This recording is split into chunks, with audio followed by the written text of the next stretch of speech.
Hello, smarteiros! Aqui é a teacher Gisele Bertelli com mais uma live da Smart English. So, let's start! Vamos começar cumprimentando os smarteiros. Quero saber quem tá na live hoje. Helmet, how are you? Hello, Vini. Good evening, Josimara. Who else? Hello, inglês de rotina blog. How are you, João? Hello, Fábio Oliveira. Hello, Ana Paula. How are you today? Hello, smarteiros. How are you? Satiro. Hello, Erika. How's it going? Hello, Fábio. Muito bem. Pessoal, hoje é a 10ª live sobre os dialetos do inglês americano. E essa live, ela vai encerrar o curso que a gente está fazendo de dialetos. Pois é. Acabou! Hoje é a última live sobre esse assunto. Então, antes de iniciar a live, eu já queria perguntar para vocês se vocês têm alguma ideia, alguma sugestão para as próximas lives. Phrasal verbs, grammar. Vocês querem aprender sobre pronúncia, sobre gramática? O que vocês gostariam de ver? Não precisam responder agora, vocês podem pensar. Eu tô recebendo as sugestões que vocês gostariam de aprender em inglês. E aí vocês podem mandar para mim pelo direct, tá bom? Então, para a semana que vem, a gente ainda tá pensando aqui no que vai ser a live. E as suas sugestões são muito bem-vindas. Let's go!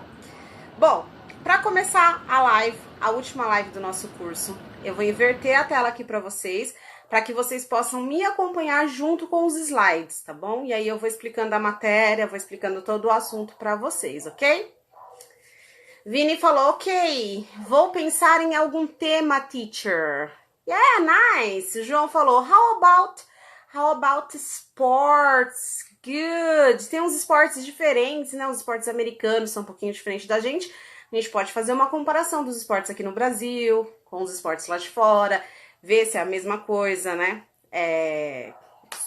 Isso seria mais vocabulário, mas é bem legal, né? A gente aprender, por exemplo, os instrumentos, né? Como é que é? Beisebol. Como é que é o nome? Taco de beisebol, a bola, o campo, a torcida. Isso é legal mesmo. Hi, how's everything? Everything's okay. Vamos inverter aqui? Podem continuar falando comigo, que eu tô aqui com vocês, tá bom? A gente tá estudando, guys, Speaking American, que é um livro de Josh Katz. E a gente já fez 9 lives sobre esse assunto. Hoje é a 10ª live. A gente vai fechar o livro sobre os dialetos do inglês americano. E vamos fazer uma conclusão. Vamos ver como é que o livro funciona, como é que ele fecha o assunto. Para quem não assistiu as outras lives e se sentir um pouquinho perdido, vai até o YouTube. Eu também deixo as lives salvas aqui no Instagram. E tá tudo ali no IGTV, vocês podem assistir as primeiras partes do curso. E aí vocês fazem um curso de dialetos completinha, tá legal? Essa daqui eu também vou editar e vou deixar no IGTV. Bora lá. Primeiramente, vamos dar uma olhadinha aqui no mapa dos Estados Unidos. Teacher, por que a gente tem que olhar? Por que a gente tem que conhecer o mapa dos Estados Unidos? Porque a nossa live vai falar de dialetos do inglês americano. E o que é isso? São diferentes formas de se falar inglês em cada região. Então, de acordo com a colonização, com a cultura de cada região aqui nos Estados Unidos, o inglês é falado de forma diferente. Então, a gente vai estudar muito vocabulário hoje, tá? Quando eu editar o vídeo, esse mapinha vai ficar de fundo para vocês. Vamos lá. A gente está na 4ª e última parte do curso, que é a 4ª e última parte do livro. E aqui a gente tem 4 words, 1 cat. O que quer dizer? 4 palavras, 1 gato. Então, aqui ele vem com primeiro a introdução sobre o assunto. Ele fala assim que nos Estados Unidos existe 4 palavras para se falar o mesmo gato. Então, a gente tem aqui melting. Então, alguns locais falam mountain, outros locais falam melting, com esse T mudo. Lions, que são os leões da montanha, se você for traduzir ao pé da letra. A gente tem os cougars, que são os pumas, os catamount, que são um tipo de sussuarana, gato da montanha também, e os panther, que são as panteras. De acordo com o livro do Josh Katz, ele fala assim que todos esses animais são os mesmos. É o mesmo animal, ó. Dá uma olhada aqui, ó.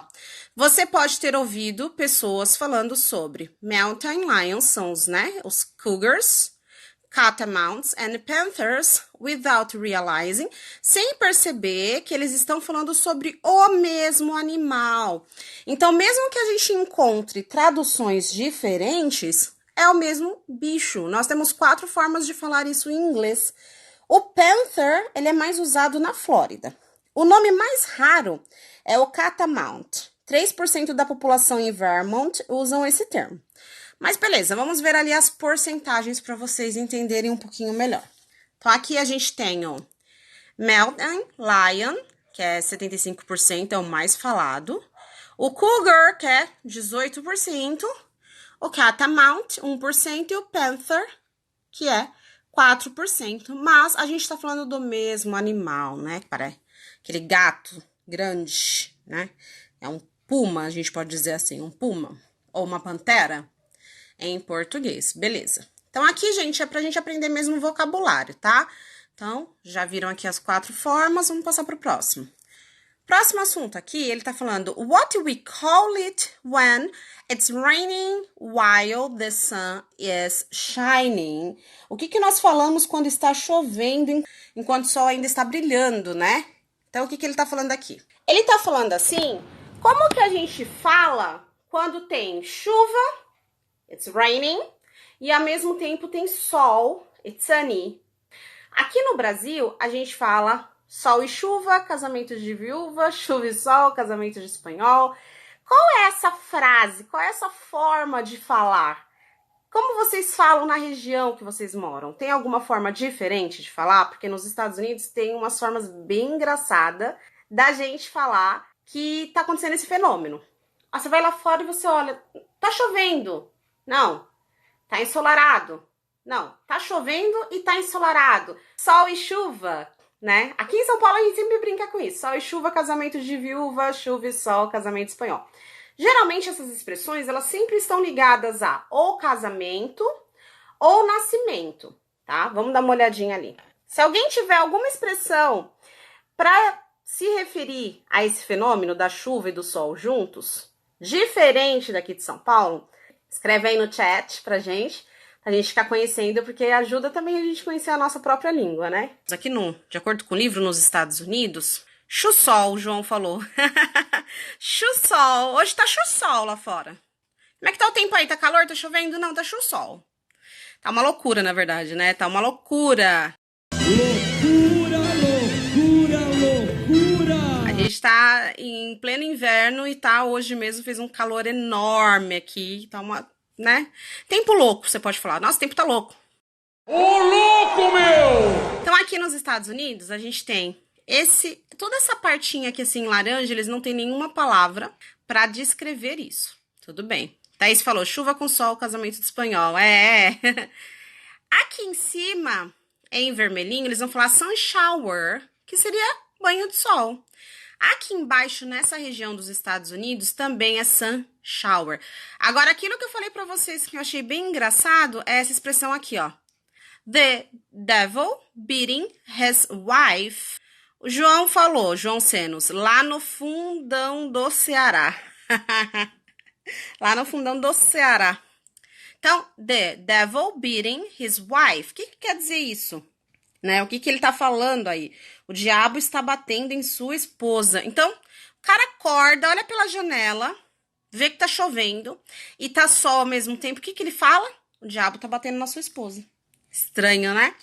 Então, essas expressões aí, na maioria das vezes, elas vão se remeter, como eu falei pra vocês, a casamento ou a nascimento. Como a gente falou aqui, que é sol e chuva, casamento de viúva, chuva e sol, casamento de espanhol. Não é diferente nos outros lugares do mundo. Eles vão falar ou sobre casamento, ou sobre relacionamento, ou sobre nascimento. Então, por exemplo, em japonês, deixa eu ver se tá o slide aqui, que é bem legal, ó. Aqui ele conta um pouco da história, né? Eu vou resumir aqui pra vocês. Em japonês, eles dizem fox wedding, que é casamento de raposa. Na Armênia, eles vão dizer the wolf is having a baby. O lobo está tendo um bebê. Esquisito, né? O Vini falou bem estranho, teacher. Todas as expressões são um pouquinho estranhas, né? Em Luganda, eles vão falar the leopard is giving birth. O leopardo está dando à luz. Então, a gente pode encontrar referências desse daqui, ó. The devil beating his wife. A gente encontra referências em holandês e em húngaro. Em búlgaro e turco, eles dizem the devil is getting married. O diabo está se casando. Também no sul da França, né, de acordo com o livro aqui, com a história aqui embaixo, ele fala que no sul da França, eles dizem the devil beats his wife and marries his daughter. O diabo bate em sua esposa e se casa com a sua filha. Meu Deus! Oh my God! E aqui a gente tem o Havaí, que é o diferentão, tá? No Havaí, esse mesmo fenômeno, ele é conhecido como liquid sun, sol líquido. Sol líquido é interessante, eu achei bem interessante, porque, ó, tá sol, tá chovendo, tá líquido. Então, o sol tá líquido, sol líquido, líquido. E aí, guys, já chegamos no final do livro, a gente tem uma conclusion aqui, uma conclusão, né? Resumindo, o autor, ele fala que a língua é uma parte fundamental da experiência humana. As palavras que usamos para descrever as nossas vidas se tornam marcas da nossa identidade, de quem nós somos e de onde viemos. Então, ela mostra a nossa personalidade, a nossa história cultural, traz um pouco da nossa essência, da nossa família, né? Então, mais ou menos isso. Ele diz assim que não importa o quanto a mídia nos consuma, tentando mudar quem nós somos, nos cercando de padrões, de discursos prontos. Então, quando você assiste uma novela, quando você vê um programa de TV, e muitas vezes eles até pegam, isso aqui é uma opinião minha mesmo, tá? Eles pegam os atores que vêm do Nordeste, os atores que vêm do Sul, e eles dão cursos para esses atores para eles perderem o sotaque, como se fosse algo ruim. Não, não é algo ruim, a gente não tem que falar só da forma que o Rio de Janeiro fala, só da forma que São Paulo fala, a gente tem a nossa identidade, a gente não pode deixar a mídia ditar as regras, ditar o que a gente tem que ser, né? Então ele fala assim que, embora a mídia nos cerque desses padrões, os nossos pais, os nossos irmãos, os nossos amigos de infância têm um impacto que são mais fortes que os efeitos da TV, dos filmes ou da internet.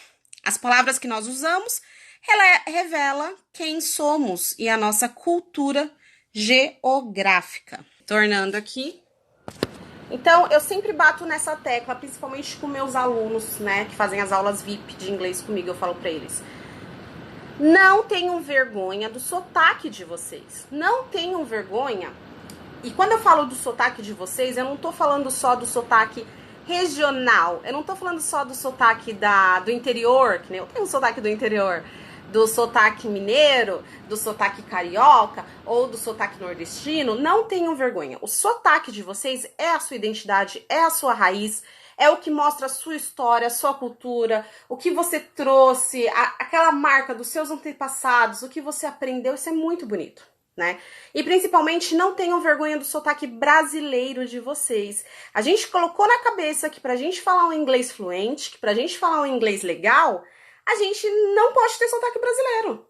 E a gente tá sendo bombardeado com isso o tempo todo na internet. Se você entrar no YouTube, se você entrar no Instagram agora, em páginas de professores de inglês, principalmente os professores que são americanos e que estão morando aqui no Brasil, né, que são nativos americanos e aprenderam português, é um tal de como a gente sabe que você é brasileiro falando inglês.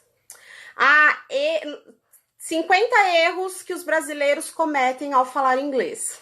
10 defeitos que só os brasileiros têm quando falam inglês. E você vai colocando isso na sua cabeça, você vai ficando assim tão... Você vai se cobrando tanto e se culpando tanto e você vai se diminuindo, como se ser brasileiro fosse um defeito. Como se ser brasileiro, como se falar português fosse um defeito. Não. Não tem nada a ver. Até porque, para você se comunicar em inglês, o seu sotaque não é importante. É importante você saber pronunciar as palavras corretamente, para que não haja uma confusão na hora do entendimento, para que não haja você pronunciar uma palavra diferente e isso dá um sentido diferente. A pessoa entende de outra forma, isso dá uma confusão, dá uma bagunça. Isso é pronúncia, aprender a pronunciar. Agora, tirar o seu sotaque, porque é carioca, nordestino, brasileiro, enfim, isso não tem nada a ver, isso é sua marca, esse é o seu registro, tá? Inclusive, o brasileiro falando inglês, pelos contatos que eu tive quando eu morei nos Estados Unidos, com os amigos americanos que eu tenho, os americanos chegam a achar charmoso. Eles falam assim que o sotaque mais bonito, um dos mais bonitos é o sotaque do brasileiro. Porque a gente acrescenta aquele D no final, aquela vogal no final, e quando a gente sempre acrescenta o I, a gente dá a entender que a palavra é pequenininha, né? Por exemplo, em vez de eu falar Brad Pitt, eu falo Brad Pitt. Esse I que eu coloco no final em inglês, ele é diminutivo. Então, quando um americano escuta você falando assim, ele entende que você tá falando Bradinho Pitinho, né? Você vai falar hot dog, você fala hot dog. Esse I, em vez de você tá falando cachorro quente, você tá falando cachorrinho quentinho. Então, não é feio, tá? Você tem todo o direito de você querer mudar o seu sotaque, você tem todo o direito de querer copiar um sotaque europeu, copiar um sotaque americano, copiar um sotaque africano, enfim, é um direito. Mas não faça isso porque a mídia, porque os professores de inglês, porque o outro é nativo e eu quero parecer um nativo. Não faça isso. Como se o seu sotaque brasileiro fosse um defeito. Faça isso porque você gosta, porque você acha legal, não porque os outros estão dizendo coisas pra você. Não tenha vergonha do seu sotaque nem de onde você vem, tá? Não tenha vergonha da sua identidade. Falar fluente em inglês é se comunicar, é entender o que o outro fala, é conseguir passar a sua mensagem e receber aquela mensagem, é poder viajar, é poder ir a um restaurante, é poder participar de uma reunião, fazer uma palestra. Isso é ser fluente, se comunicar. Não é querer, eu vou posar de bonitinho porque eu não quero que descubram que eu sou brasileiro. Não, nada a ver, tá bom? Espero realmente que vocês tenham gostado do curso. Tô fechando o curso de dialetos americano aqui.